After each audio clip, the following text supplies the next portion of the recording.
আর সিদ্দিক চাচা তোমার পা ধরে কাঁদতেছে কেন? আরে কি হইছে আবার? টাকা চাই, টাকা দিতেছি না বলে পা ধরে কাঁদতেছে। সিদ্দিক, টাকার জন্য তুমি আমার ছেলের পায়ে ধরে কাঁদতেছো, কি হয়েছে তোমার? আর কইন না বাসার ভাই, অনেক ঝামেলার মধ্যে আছি। আজকে 3 দিন ধরে আমার স্ত্রী হাসপাতালে, তার চিকিৎসা করতে হইব। ছোট মাইয়াটা পাশের বাড়ির এক বাতিজার লগে গেছে পলাইয়া, তারে যে খুঁজান মুই হেঁটে পর্যন্ত নাই।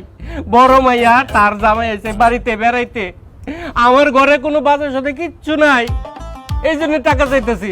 বাজান টাকা দাও, দাও বাজান, অনেক বিপদ আছি তো।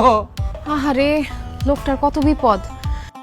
এই উনি যেহেতু এত করে তোমার কাছে 5,500 টাকা ধার চাইতেছে, তারে 5,500 টাকা ধার দাও, সে পরে ফেরত দিয়ে দিব।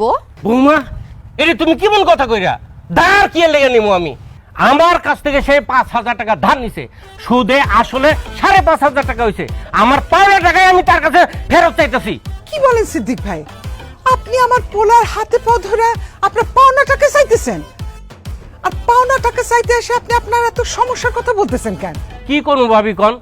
এই দেশে টাকা ধার দেওয়ার সময় অন্যের দুঃখের কথা শুনতে হয়, আবার সেই টাকা ফেরত চাওয়ার সময় নিজের দুঃখের কথা শুনাইতে হয়।